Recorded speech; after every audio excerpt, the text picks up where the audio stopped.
नमस्कार विद्यार्थी मित्रांनो, AFOचे जे ॲस्पिरंट असतील त्यांच्यासाठी अतिशय महत्त्वाचा दिवस जो आजचा तो म्हणजेच आज महाराष्ट्र कृषी दिन आहे आणि त्याचबरोबर आपलं जे काही नोटिफिकेशन असेल AFOचं ज्याच्यावरती सगळे ॲग्रिकल्चरचे जे मुलं असतील ते मॅक्सिमम जे वाट पाहत असतात तर ते म्हणजेच हे AFOचं नोटिफिकेशन म्हणजे स्पेशलिस्ट ऑफिसरचं नोटिफिकेशन ते आज आपण एकदम डिटेलमध्ये पाहणार आहे। त्याच्यामध्ये काय काय गोष्टी आहेत काय काय नाही, एकदम जे नवीन असतील त्यांना काही गोष्टी माहीत नसतात, कारण का त्यांचं एक तर आत्ताच जस्ट ग्रॅज्युएशन झालं आहे, यावर्षी थोडासा लवकर पेपर असल्यामुळे त्यांना काही गोष्टी नोटिफिकेशन मधल्या माहीत नसतात, त्या सुद्धा आपण डिटेल पाहणार आहे, सगळ्या गोष्टी इथं व्यवस्थित समजून घेणार आहे।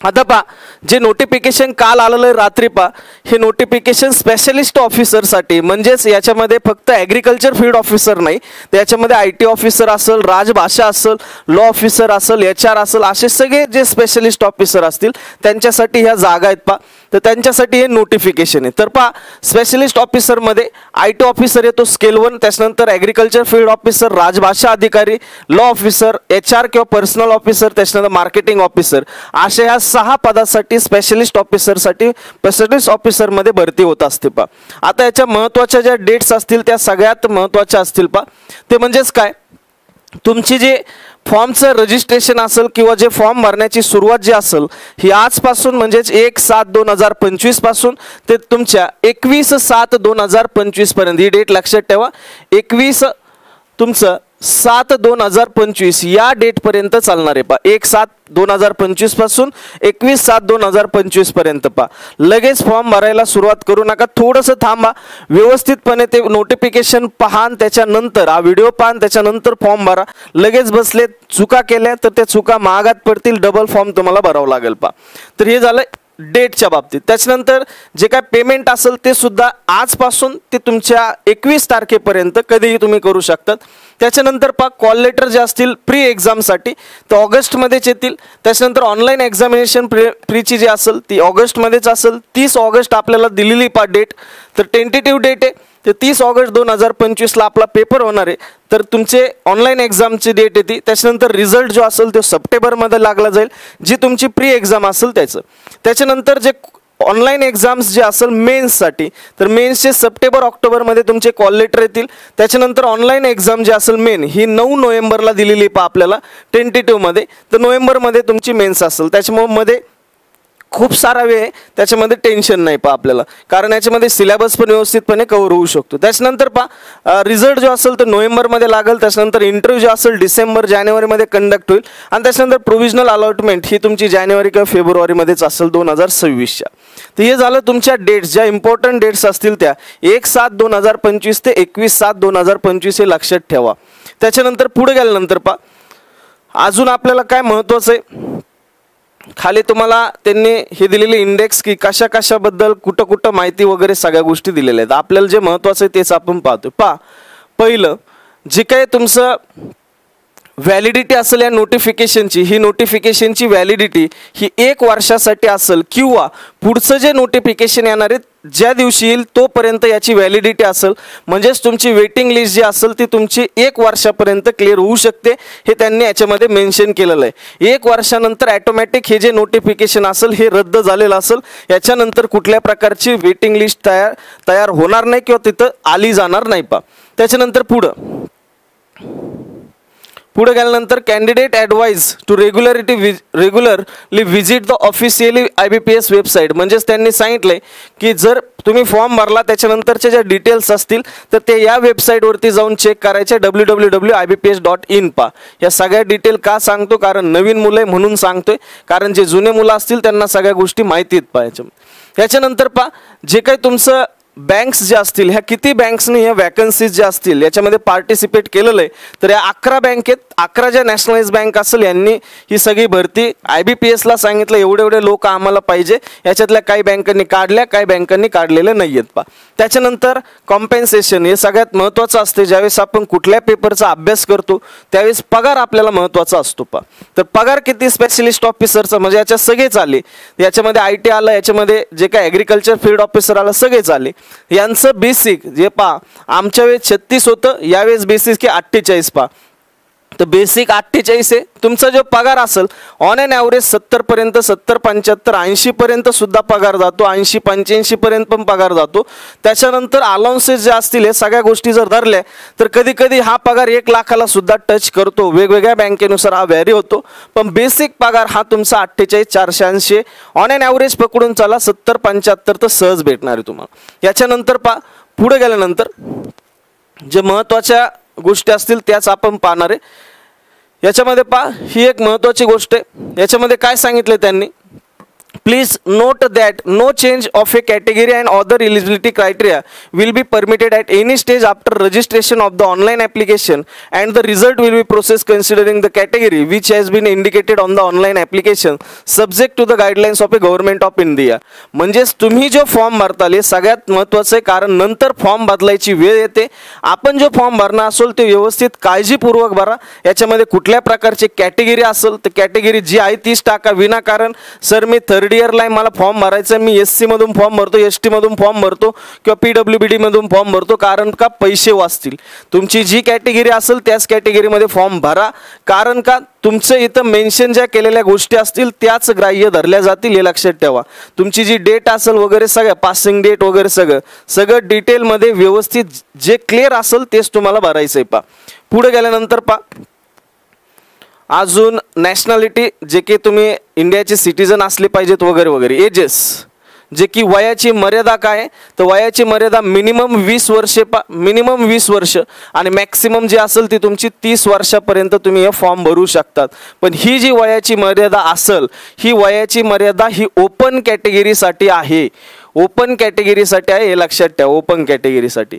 त्याच्यामुळं इथं जे OBC असतील याच्यामध्ये रिलॅक्सेशन भेटतं, SC असतील रिलॅक्सेशन भेटल, PWBD असेल रिलॅक्सेशन भेटल, ST असेल तर रिलॅक्सेशन भेटल. म्हणजेच ज्यावेळेस तुम्ही ओपन कॅटेगरीचे असतील तेव्हा तुमचं मिनिमम एज हे 20 वर्ष असलं पाहिजे. 2/7/1995 पुढं तुमचा जन्म झालेला असला पाहिजे ओपन कॅटेगरीमधला. आणि 1/7/2005 ही जी असेल ह्या डेटपर्यंत तुमचं काय असेल बर्थ डेट असली पाहिजे. ही 20 मिनिमम एज आहे आणि मॅक्सिमम 30 आहे. जर तुम्ही OBC कॅटेगरीमधला असताल तर तुम्हाला 3 वर्षाचं रिलॅक्सेशन आहे. जर तुम्ही SC कॅटेगरीचा असताल, ST कॅटेगरीचा असताल तर तुम्हाला 5 वर्षाचं रिलॅक्सेशन आहे. आणि त्याच्यानंतर जर समजा तुम्ही हँडिकॅप वगैरे जर असताल तर तुमच्यासाठी हे 10 वर्षाचं रिलॅक्सेशन असणार आहे. एक सर्व्हिसमॅन असेल वगैरे तर त्यांच्यासाठी 5 वर्षाचं रिलॅक्सेशन आहे. तर रिलॅक्सेशन लक्षात ठेवा. EWS आणि ओपनसाठी ही वयाची मर्यादा आहे 30 वर्षापर्यंत आणि त्याचं मिनिमम हे 20 आहे, मॅक्सिमम 30 आहे. बाकी राहिलेलं तुमचं तिथं रिलॅक्सेशन दिलेलं आहे. याच्यानंतर पुढे गेल्यानंतर महत्त्वाचं, the candidate seeking age relaxation will be required to submit necessary certificates in original along with the photocopies at the time of a interview and at subsequent stage the recruitment process as required by the IBPS participating banks. हे detail सांगण्याचं कारण जे नवीन विद्यार्थी 1-2 महिने just graduation झालेलं आहे त्यांच्यासाठी ही सगळी माहिती खूप इम्पॉर्टंट आहे. तुम्ही जे काय कास्टचे किंवा एजेसचं जे एज सर्टिफिकेट असेल म्हणजेच तुमचं जे काय त्याच्यामध्ये 10वीचं सर्टिफिकेट असेल त्याच्यावर बर्थ डेट वगैरे जे असेल त्याच तुमच्या ग्राह्य धरल्या जातील. हे लक्षात ठेवा. जे काही तुम्ही सबमिट केलेलं असेल किंवा जे काही तुम्ही फॉर्म भरताना टाकलेलं असेल त्याच तुम्हाला सर्टिफिकेटवर डेट असल्या पाहिजेत. याच्यात बदल चालणार नाही. हे सरळ सरळ स्पष्ट सांगितलेलं, चुकून द्यायचं नाही. पुढे गेल्यानंतर in case candidate belonging to the OBC category, certificate should be specifically contain clause that candidate does not belong to the criminal section excluded from the benefits of a reservation. म्हणजे जर तुम्ही OBC असताल तर compulsory तुम्ही non criminal लागतं. तर हे लक्षात ठेवा. नॉन क्रिमिनल जर नसल, तुम्ही OBC आहेत, नॉन क्रिमिनल जर नसल, त्याचा क्लॉज जर त्या सर्टिफिकेटमध्ये नसल तर तुम्ही तिथं OBCचं रिलॅक्सेशन घेऊ शकत नाहीत. हे लक्षात ठेवा. रिलॅक्सेशन घेऊ शकत नाही. तो क्लॉज तुमचा आवश्यक आहे. ज्यावेळेस तुम्ही सर्टिफिकेट काढताना ते क्लॉज आहे का नाही ते तुम्हाला पाहायचंय. त्याच्यानंतर candidate belonging to the OBC category but coming under the criminal are not entitled to the OBC reservation. म्हणजे जर समजा तुम्ही OBC कॅटेगरीचे तुमच्याकडे नॉन क्रिमिनल त्याच्यामध्ये तुम्ही बसत नाहीये तर तुम्ही तिथं कुठल्याही प्रकारचं OBCचं रिलॅक्सेशन घेऊ शकत नाहीयेत. हे लक्षात ठेवा. त्याच्यानंतर OBC category candidate should should submit the OBC certificate on the format prescribed Government of India containing non-criminal clause issue on after the 1/4/2025. बऱ्याच जणांचं म्हणणं असतंय की सर सर्टिफिकेटची डेट कधी असली पाहिजे, 1/4/2025च्या नंतरचं सर्टिफिकेट तुमचं असलं पाहिजे, 1/4/2025च्या नंतरचं, हे लक्षात ठेवा. दुसरी महत्त्वाची गोष्ट, जे गव्हर्नमेंट ऑफ इंडियाने दिलेलं जे फॉर्मॅट असेल तर ते फॉर्मॅटमध्येच तुमचं सर्टिफिकेट असलं पाहिजे. तर या गोष्टी महत्त्वाच्या आहेत OBC कॅन्डिडेट्ससाठी. नंतर म्हणतात सर हे प्रॉब्लेम आला आणि तो प्रॉब्लेम आला, त्यांनी सरळ सरळ दिलेलं आहे 1/4/2025च्या पुढचं तुमचं OBC सर्टिफिकेट असलं पाहिजे, हे लक्षात ठेवा. याच्या पुढे गेल्यानंतर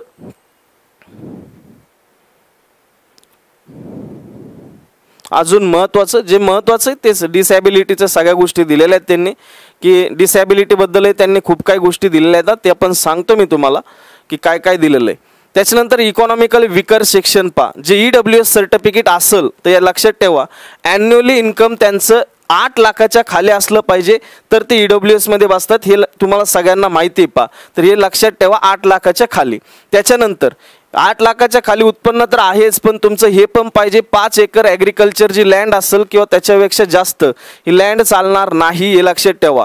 त्याच्यानंतर रेसिडेन्शियल फ्लॅट हे 1000 स्क्वेअर फूट किंवा त्याच्यापेक्षा जास्त असेल तर चालणार नाही. 100 स्क्वेअर फूट यार्ड्स वगैरे रेसिडेन्शियल प्लॉट 200 स्क्वेअर यार्ड्स किंवा त्याच्यापेक्षा जास्त हे चालणार नाही. तर हे लक्षात ठेवायचं. आपल्याला क्रायटेरिया EWS सर्टिफिकेटसाठी काय काय लागतो, 8 लाखाच्या खाली उत्पन्न आणि ह्या सगळ्या गोष्टी तुमच्या असल्या पाहिजेत. पुढे गेल्यानंतर ते सुद्धा 1/4च्या नंतरचं सर्टिफिकेट घेऊन टाका, 1/4च्या EWSचं पण. त्याच्यानंतर एज्युकेशन क्वालिफिकेशन पा, 21/7/2025 पर्यंत ही डेट सगळ्यात महत्त्वाची असेल. 21/7/2025 पर्यंत तुमचं सगळं एज्युकेशन कंप्लीट असलं पाहिजे. तोपर्यंत तुमच्या हातात ते जे काय तुमचं एज्युकेशन झालेलं असेल त्याची डिग्री वगैरे सगळं तुमच्याकडे असलं पाहिजे. जे याच्यामध्ये जर IT ऑफिसरसाठी जर तुम्ही फॉर्म भरत असताल मिनिमम 20 वर्ष मॅक्सिमम 30 वर्ष पा. आता याच्यामध्ये काय क्वालिफिकेशन लागतं, 4 वर्षाची एक तर इंजिनिअरिंग लागेल, technology degree in computer science, computer applications, information technology, electronics पण चालतं, इलेक्ट्रॉनिक्स अँड टेलिकम्युनिकेशन पण चालतं किंवा इलेक्ट्रॉनिक्स अँड कम्युनिकेशन पण चालतं, इलेक्ट्रॉनिक्स अँड इन्स्ट्रुमेंटेशन पण चालतं. तर हे सुद्धा चालतं किंवा post graduation electronics and telecommunication या सुद्धा डिग्री तिथं चालतात, हे लक्षात ठेवा. त्याच्यानं बऱ्याच जण वाटत असते ENTC चालत नाही, तर ते लक्षात ठेवा. आपण ESOचं नोटिफिकेशन पाहतोय म्हणून मी सगळ्या गोष्टी सांगतोय पा.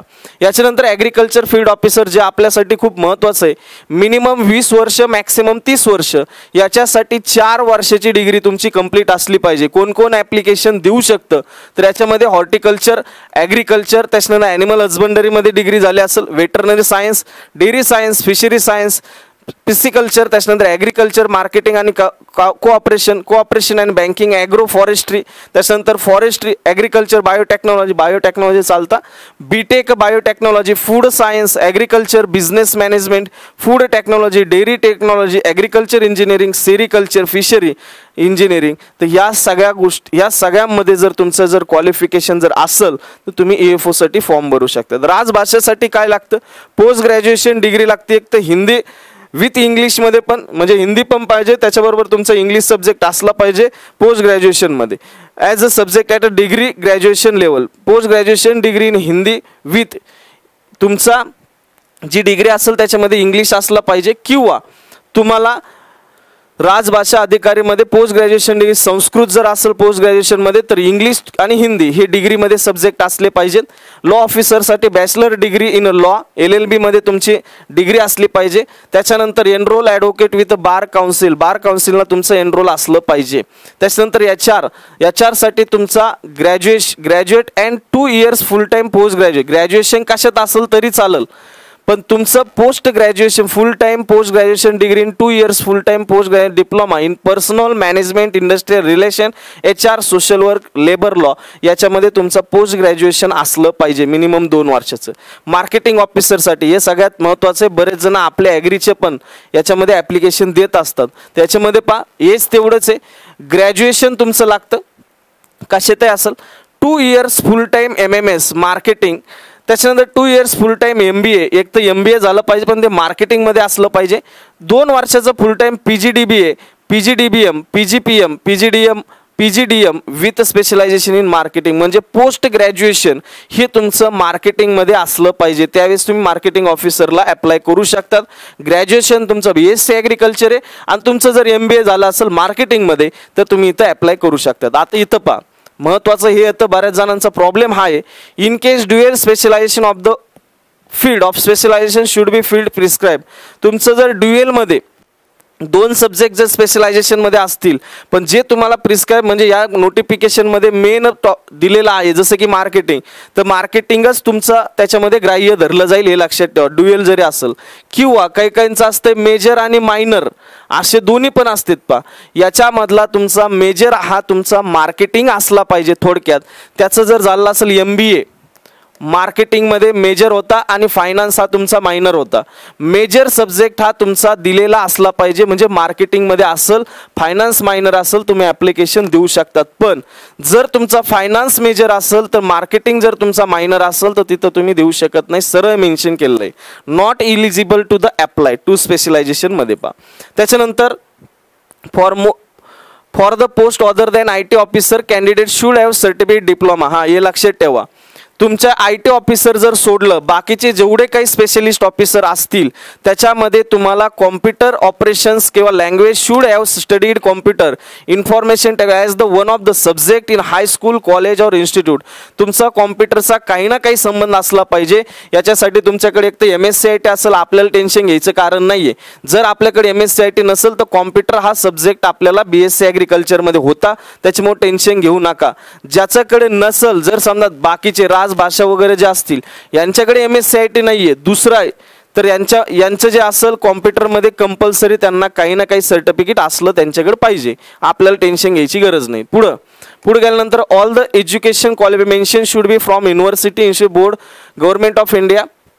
21/7/2025 पर्यंत तुमचं क्लिअर असलं पाहिजे, तुमचं ग्रॅज्युएशन कंप्लीट असलं पाहिजे. दुसरी महत्त्वाची गोष्ट जे काय तुमचे इंटरव्ह्यूसाठी जे डॉक्युमेंट सबमिट करणार आहे ते सगळे 21/7/2025 पर्यंतच कंप्लीट असले, इंटरव्ह्यूपर्यंत नाही 21/7 पर्यंतच. त्याच्या पुढे गेल्यानंतर त्याच्यानंतर पहा काय, त्याच्यानंतर candidates can apply for only 1 post. तुम्ही जर तुमचं BSc ॲग्रिकल्चर झालं आणि त्याच्यानंतर पोस्ट ग्रॅज्युएशन तुम्ही जर समजा मार्केटिंगमध्ये जर केलं असेल तर तुम्ही मार्केटिंग ऑफिसरला पण अप्लाय करू शकतात का, AFOला पण करू शकत नाही. एकाच पोस्टला तुम्ही ॲप्लिकेशन देऊ शकतात, मल्टिपल पोस्टसाठी ॲप्लिकेशन देऊ शकत नाहीत. त्याच्यानंतर जर तुम्ही मल्टिपल जर समजा ॲप्लिकेशन जर दिले तर जो शेवटचा फॉर्म असेल त्याला तुम्हाला ग्राह्य धरलं जाईल पहा. त्याच्यानंतर क्रेडिट हिस्ट्री. आता ह्यो निकाल तर काल दिलेला आहे आपल्या हायकोर्ट वगैरे यांनी किंवा कोर्टाने की क्रेडिट हिस्ट्रीचं असं काही महत्त्व नाही, परंतु त्यांनी याच्यात पण कॉलम दिलाय की तुमची क्रेडिट हिस्ट्री तिथं पाहिली जाईल. जॉईनिंगच्या टायमिंगला क्रेडिट हिस्ट्री चांगली ठेवा, याचं टेन्शन घ्यायचं नाही. सर सिबिल खराब आहे मग मी फॉर्मच नाही भरत असं टेन्शन घेऊ नका, त्याचा काही इम्पॅक्ट जास्त पडत नाही पा. लक्षात ठेवा क्रेडिट हिस्ट्रीचा सिबिल वगैरे जे असेल ते तुमचं. त्याच्यानंतर पा पुढे गेल्यानंतर दुसरी महत्त्वाची गोष्ट note. This clause does not apply to the candidates with no bank account. This requirement is not pre-conditional apply. आता याच्यामध्ये काही काहींनी लोन घेतलेलं असते, KCC काहींच्या नावावर असते, काही काहींचे दुसरे लोन असते एज्युकेशन, त्याचे हप्ते भरलेले नसतात, प्रॉब्लेम असतो काही काहींना, त्याचं टेन्शन घ्यायचं नाही. पण ज्याच्या नावावर लोनच नाही आहे मग त्यांनी त्याच्यासाठी काय, त्याच्यासाठी कुठल्या प्रकारचं टेन्शन घ्यायचं काम नाही. त्यांचा जो क्रेडिट स्कोअर असेल हे एक तर -1 असेल किंवा 0 असेल पा, त्यांचे कुठल्या प्रकारचं लोन नाही म्हटल्यानंतर काही अडचण नाही पा. पुढे गेल्यानंतर ॲप्लिकेशन जी फी असेल पा 1/7/2025 पासून ते 21/7/2025 पर्यंत फॉर्म भरायचे. याची जी फी असेल ही फी किती आहे तर ही टोटल फी 175 रुपये ST SC आणि PWBD यांच्यासाठी ही फी असेल पा, इन्क्लुजिंग GST. त्याच्यानंतर 850 रुपये ही तुमची बाकीच्यांसाठी म्हणजे EWS ओपन त्याच्यानंतर OBC यांच्यासाठी ही फी आहे 850 आणि तुमचे SC ST आणि PWBD यांच्यासाठी फी आहे तुमची 175 पा 175. त्याच्यानंतर ऑनलाईन पद्धतीनेच पेमेंट होईल, ऑफलाईन पेमेंट होणार नाही.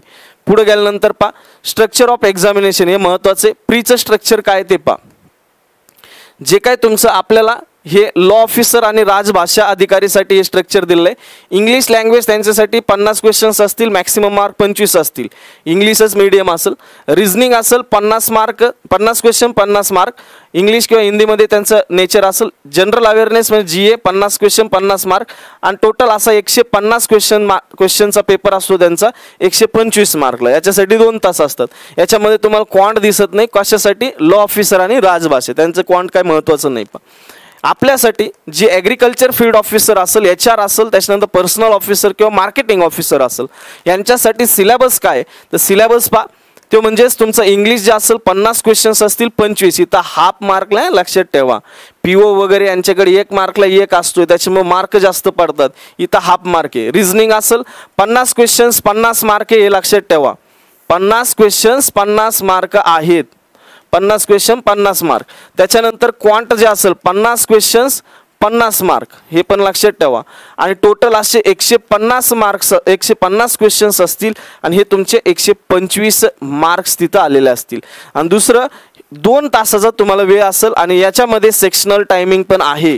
40 मिनिटाचा तुम्हाला इंग्लिशसाठी टाइम असेल, 40 मिनिटाचा रिझनिंगसाठी असेल, 40 मिनिटाचा तुमचा क्वांटसाठी असेल। म्हणजेच आपल्याला प्रीला क्वांट, रिझनिंग इंग्लिशच आहे, त्यांचं मीडियम कुठल्या प्रकारचं मराठी वगैरे नाही, इंग्लिश आणि हिंदीमध्ये तुम्ही घेऊ शकतात, पण जास्त करून बेटर राहील इंग्लिश पा। ज्याला हिंदी समजा त्यांनी हिंदी घ्या। त्याच्यानंतर पुढे गेल्यानंतर पा, याच्यामध्ये सेक्शनल कट ऑफ पण लागतो, हे पण सांगितलेलं आहे। म्हणजे तुम्हाला पास होत असताना सेक्शनल कट ऑफ पण काढावा लागतो आणि फायनल कट ऑफ पण काढावं लागेल। आणि हो कट ऑफ निघाल्यानंतर तुम्ही मेन्सला जाताल पा। मेन्स एक्झाम कशी असते, मग त्याचा सिलेबस काय?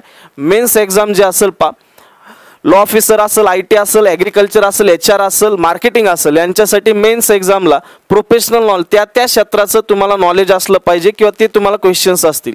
प्रोफेशनल नॉलेजमध्ये समजा ॲग्रीचा मुलगा आहे तर ॲग्रीचेच क्वेश्चन्स असेल, त्याला लॉचे क्वेश्चन नसतील, लॉचा असेल तर लॉचेच क्वेश्चन्स असतील। याच्यामध्ये ॲग्रिकल्चरला फॉर एक्झाम्पल AFला 60 क्वेश्चन्स असतील 60 मार्कला आणि 45 मिनिटं तुमचा टायमिंग असेल, 45 मिनिटं टायमिंग फक्त ॲग्रिकल्चर असेल मेन्ससाठी। IT वाल्यांना IT असेल, लॉ वाल्यांना लॉ असेल, हिंदीवाल्यांना हिंदी भाषा असेल। त्याच्यानंतर पुढे गेल्यानंतर पा, राजभाषा अधिकारीला काय असते तर प्रोफेशनल नॉलेज ऑब्जेक्टिव्ह 45 क्वेश्चन्स असतात, लक्षात ठेवा। आणि 2 तुमचे प्रोफेशनल नॉलेजवर डिस्क्रिप्टिव्ह, ऑब्जेक्टिव्ह प्लस डिस्क्रिप्टिव्ह असं राजभाषेसाठी असते आणि त्याच्यासाठी 60 मार्क असतात, 30-30 मिनिटाचा दोघांना वेळ, ऑब्जेक्टिव्ह 30 मिनिटं, डिस्क्रिप्टिव्हला 30 मिनिटं। याच्यानंतर पुढे गेल्यानंतर हे लक्षात ठेवा, महत्त्वाच्या गोष्टी। Please note that candidates will not be permitted to appear for the online pre as well as online main exam without the following documents. हे सगळ्यात महत्त्वाचे। बरेच जण म्हणते सर माझं ते हरवलंय, मग मला पेपरला बसून देत नाही, हे लक्षात ठेवा। प्रीला तुम्हाला जे काही फॉर्म भरताल त्यावेळेस तुमचं ॲप्लिकेशन जे लेटर असेल किंवा जे ॲप्लिकेशन फॉर्म असेल याची प्रिंट पण बरोबर ठेवा। Valid call letter for the respective date and session of examination, तुम्हाला जे कॉल लेटर आले ते व्यवस्थित ठेवायचं। Those candidate call the main exam will also required bring authentication stamp call letter pre exam, हे लक्षात ठेवायचं। जे काही तुम्ही प्रीला गेलात पेपरला, प्रीला गेल्यानंतर होतं असं की तिथं तुम्हाला स्टॅम्प मारून ते ॲप्लिकेशन फॉर्मवर दिलेला असतो, तो तुम्हाला मेन्ससाठी सांभाळून ठेवायचं, नाही तर सर हरवला आणि 2 महिन्याचा गॅप मध्ये हरवला आणि त्याच्यानंतर मग ते पेपरलाच बसून द्याय नाही, ही चुकी तुमची असेल। त्याच्यामुळे मेन्स प्रीला गेल्यानंतर तुम्हाला जे काही ॲप्लिकेशन लेटर तुमचं असेल त्याच्यावर स्टॅम्प मारल्यास ते जपून ठेवायचं 2 महिने। त्याच्यानंतर पुढं candidates reporting late after the report, हे पण झालेलं आहे बऱ्याच जणांच्या का 5-10 मिनिट सर लेट आले, फक्त सर 2च मिनिट लेट आले। डिसिप्लिन आहे का तुमच्यात? इथं 2-2 मिनिटांनी तुम्हाला बाहेर काढलेलं आहे पा बऱ्याच जणांना, आणि परत तुम्ही म्हणता की सर माझे 2च मिनिटं लेट झाले, त्यांना काही घेणं देणं नाहीये, हे लक्षात ठेवा। त्याच्यामुळे टाईमवरच जायचंय तिथं। पुढे गेल्यानंतर पा, जो टायमिंग असेल त्याच्या अर्धा 1 तास अगोदरच जाऊन बसा तिथे, 1-2 तास। त्याच्यानंतर पेनल्टी रॉंग, म्हणजे जे तुम्हाला निगेटिव्ह सिस्टीम आहे का, तर निगेटिव्ह सिस्टीम आहे 0.25 हे लक्ष, एक चुकला क्वेश्चन तर 0.25 मार्क्स कमी होणार आहे, ही तिथं निगेटिव्ह सिस्टीम आहे। पुढे गेल्यानंतर सर cut off score online main exam जे असेल पा, याच्यामध्ये पा कशा प्रकारे marks obtain in the online mains exam only will be consider for the short listing for the interview and also for the final merit selection. म्हणजे तुमचे प्रीचे कुठल्या प्रकारचे मार्क धरले जाणार नाही, जो कट ऑफ लागेल ते तुम्ही काढा, जे सेक्शनल कट ऑफ लागेल ते तुम्ही काढा आणि त्याच्यानंतर मेन्सला जा, पण मेन्सचा स्कोर आणि इंटरव्ह्यूचा स्कोर हा तुम्हाला फायनलसाठी सिलेक्शनसाठी कामाला येणार आहे। प्रीचा अजिबात उपयोग होणार नाही, प्री फक्त काढायची आपल्याला. त्याच्या पुढे गेल्यानंतर एक्झाम सेंटर खाली दिलेले आहेत. एक्झाम सेंटर कुठल्या प्रकारचे बदल होणार नाहीत. एक्झाम सेंटरमध्ये जे तुम्ही दिलेलं असेल तेच तुमचं एक्झाम सेंटर असेल. त्याच्यानंतर पहा इंटरव्ह्यू. इंटरव्ह्यूचं काय, candidates who have been shortlisted in the online main exam for will be subsequently be called for the interview. जे मेनला असतील, मेन्स पास होतील, त्याच्यानंतर तुम्हाला इंटरव्ह्यूला तिथं बोलवलं जाईल. पहा त्याच्यानंतर पुढं the total marks allotted for the interview are 100 मार्क्सचा तुमचा इंटरव्ह्यू असतो, हे लक्षात ठेवा. 100 मार्क्स तो जो मार्क असतील minimum qualifying marks interview will be not less than the 40%. जर तुमची कॅटेगरी ओपन EWS वगैरे जर असेल तर तुम्हाला 40% मार्क त्या इंटरव्ह्यूमध्ये पडलेले असले पाहिजेत. 35% SC ST OBC त्याच्यानंतर PWBD कॅन्डिडेट्सला तिथं पडले पाहिजे 100 पैकी. त्याच्यानंतर त्याला कन्वर्ट केलं जातं 20 मार्कामध्ये. पहा त्याच्यानंतर पुढे गेल्यानंतर the combine final score candidate shall be arrive on the basis of total obtained by the candidates on main exam and interview. दोन्हींचे मार्क धरले जातील. त्याच्यानंतर तुम्ही तिथं जॉईन होऊ शकतात तुम्ही जर मेरिटमध्ये बसले तर. Interview score candidate failing secure minimum qualifying marks otherwise barred for the interview for further process shall not be describe. जर मिनिमम मार्क्स तुम्हाला इंटरव्ह्यूमध्ये भेटले नाही तर तुम्ही तिथं पुढच्या प्रोसेससाठी तुम्ही तिथं लागू होणार नाही तुमच्यासाठी, म्हणजे तुम्ही तिथून बाहेर पडलेला असताल. पहा लक्षात आलंय. पुढे गेल्यानंतर म्हणजे मिनिमम मार्क्स इंटरव्ह्यूमध्ये पडलेच पाहिजे. स्केल 2ला अनुभव आहे, इंटरव्ह्यूला फेल केलेले आहेत. पहा इंटरव्ह्यूला फेल केलेले आहेत. व्हिडिओ थोडा लंबा होईल परंतु व्यवस्थित पहा कारण का नवीन मुलं असतील. This is an all India cadre. सगळ्या ऑल इंडियात तुमची पोस्टिंग होईल हे त्यांनी सांगितले. तुमच्या इंडियामध्ये कुठेही होईल. तुम्हाला महाराष्ट्रच लागत असेल तर हे नसेल, हे लक्षात ठेवा. जे तुम्हाला सगळीकडे तुम्हाला तिथं जावं लागेल सर्व्हिससाठी. त्याच्या पुढे गेल्यानंतर डॉक्युमेंट्स जे असतील पहा ते डॉक्युमेंट्स कोणते कोणते पाहिजेत. आता तिथं राशन कार्ड घेऊन चाललाय, राशन कार्ड चालत नाही हे लक्षात ठेवा. तिथं जे काही लर्निंग ड्रायव्हिंग लायसन असेल ते सुद्धा चालणार नाही. ड्रायव्हिंग लायसन लर्निंग ते चालणार नाही, राशन कार्ड चालणार नाही. Candidates who have change their name will be allow only if they original gazetted notification. तुम्हाला गॅजेटेड ऑफिसरकडून त्या गोष्टी सगळ्या केलेल्या पाहिजेत जे तुमचं नाव चेंज केलंय. Their original marriage certificate affidavit in original, म्हणजेच तुमच्याकडे मॅरेज सर्टिफिकेट जर मॅरिड असताल तर ते असलं पाहिजे. सिग्नेचर कॅपिटलमध्ये करतोय यो बहादर तर हे चालणार नाही. कॅपिटल सिग्नेचर चालत नाही हे लक्षात ठेवा. बरेच जण चुका करतात. बायोमेट्रिक व्हेरिफिकेशन वगैरे होईल. The candidates to advance possesses acquire valid Aadhaar card for the CRP. Aadhaar card तुमचं चांगलं असलं पाहिजे तर ते व्यवस्थित तुमचं ते तिथं व्हॅलिड असलं पाहिजे हे लक्षात ठेवा. त्याच्यानंतर पुढं candidates need to bring the call letter and the other requisite document as per the information provided the information hand out the call letter. Call letter जे असेल मेन्स एक्झामच्या टायमिंगला तुमचं प्रीचं कॉल लेटर लागल. ते तर मेन्सचं तर लागल पण प्रीचं पण लागल हे लक्षात ठेवा. हाऊ टू अप्लाय, कसा फॉर्म भरायचा सर, कुठून फॉर्म भरायचा, तर तुम्ही डायरेक्टली 1/7/2025 पासून ते 21/7/2025 पर्यंत त्यांच्या वेबसाईटवरती जायचं IBPSच्या आणि त्याच्यानंतर तुम्ही फॉर्म भरू शकता. त्याच्यासाठी फी दिलेली 175. SC ST त्याच्यानंतर PWBD 850 तुमची ओपन आणि त्याच्यानंतर OBC EWS साठी. त्याच्यानंतर candidates first required to go the official website. IBPSच्या वेबसाईटवरती जायचं www.ibps.in. याच्यावरती जाऊन तुमचं CRP SPL वरती जायचं. त्याच्यानंतर click here to the apply online for CRP specialist ऑफिसरवरती क्लिक करायचं. नंतर क्लिक हिअर फॉर न्यू रजिस्ट्रेशनवर क्लिक करायचं. रजिस्ट्रेशन करायचं व्यवस्थित. त्याच्या खाली दिलेली माहिती भरत चालायची. फॉर्म भरला जाईल. पेमेंट पूर्ण झाल्याशिवाय फॉर्म भरला जात नाही. पेमेंट पूर्ण करावं लागतं. त्याच्यानंतर candidates are required to take print out the receipt. रिसिप्टची प्रिंट आउट ठेवा बरोबर पेमेंट केलेल्याची, परत नंतर प्रॉब्लेम्स होतात. त्याच्यानंतर द मोबाईल नंबर आणि ईमेल ID ते पण प्रॉब्लेम आहे. एकदा बऱ्याच जण झालं ईमेल ID चुकलाय सर, थोडंसं डॉट इकडं तिकडं झालं. डॉट इकडं तिकडं झालं तर आपल्या आयुष्यात डॉट आहे तो फक्त. याच्यामध्ये हे लक्षात ठेवा मोबाईल नंबर व्हॅलिड असला पाहिजे, ईमेल ID व्यवस्थित असला, रजिस्टर करताना तेवढी काळजी घ्यायची. सगळ्या गोष्टी त्याच्यावरच तुम्हाला कळतील, बाकीकडे फोन बिन येणार नाहीत. नवीन पोरांनी लक्षात ठेवा.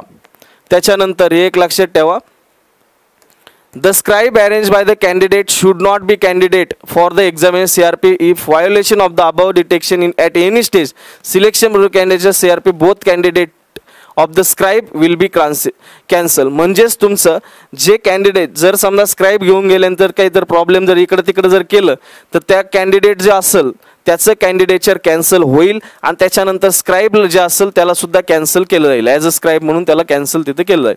Scribe can act as a scribe only for one candidate CRP process. If violation of detected at any stage, candidature of the candidates for CRP will cancel and scribe will be debarred from the future examination. एकदम strictly दिलेलं आहे इथं. Scribe जो असेल हा फक्त scribe म्हणून तिथं काम करेल, कुठल्या प्रकारचे प्रॉब्लेम्स तिथं तयार करणार नाही. त्याच्यानंतर जर तसं जर व्हायोलेशन जर झालं तर तुमचं जे काही कॅन्डिडेट असेल त्याचं कॅन्सल होईल कॅन्डिडेचर, आणि त्याच्यानंतर CRP एक्झामसाठी कॉमन रिक्रुटमेंट प्रोसेससाठी ज्या एक्झाम्स असतील त्याचे, आणि त्याच्यानंतर फ्युचर एक्झाम ज्या असतील त्याच्यासाठी स्क्राइबला डिबार केलं जाईल, हे त्यांनी स्पष्ट दिलेलं आहे. Scribe should be from different academic stream. तुमचा जो स्क्राइब असेल तो डिफरंट अकॅडमिकचा पाहिजे. म्हणजे जर समजा मी BSc ॲग्रिकल्चर आहे तो BCom वगैरे याचा पाहिजे. त्याचं candidate can apply for only one post, हे मी आत्ताच सांगितलं.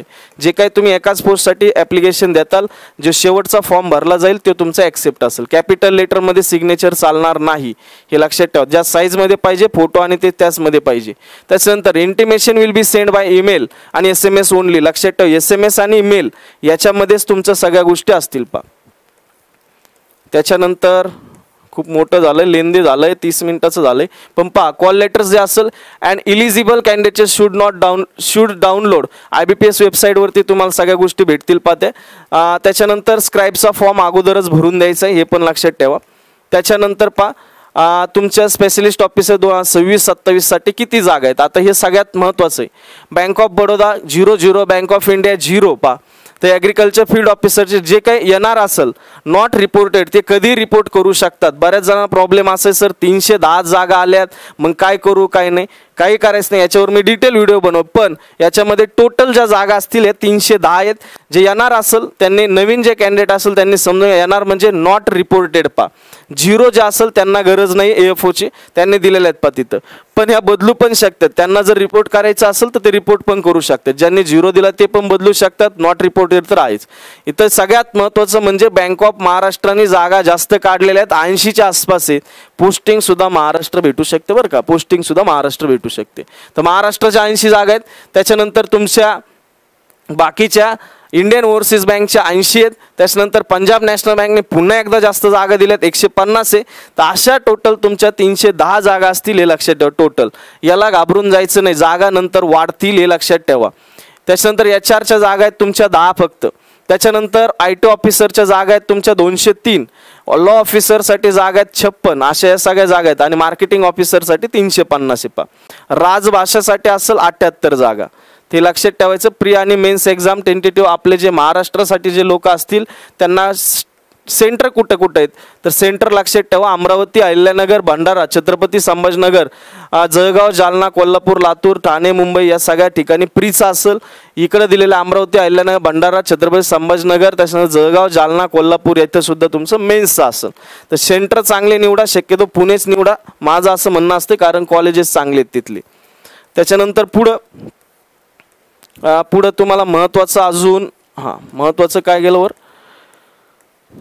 त्याच्यानंतर हे जे टेक्स्ट जे तुम्हाला डिक्लेरेशन द्यायचं त्याचा फॉर्मॅट पण दिलेला आहे. तिथं पण व्यवस्थित लिहा, तिथं स्पेलिंग चुका, हे चुका, या गोष्टी करू नका. ते तिथं दिलेलं आहे, नवीन पोरांनी लक्षात घ्या. त्याच्यानंतर पुढं online application will not registered unless you update your photograph signature and photograph. तुम्हाला तिथं जोपर्यंत तिथं देत नाही तोपर्यंत ते होणार नाही, हे लक्षात ठेवा. त्यांनी सरळ सरळ ते मेन्शन केलेलं आहे.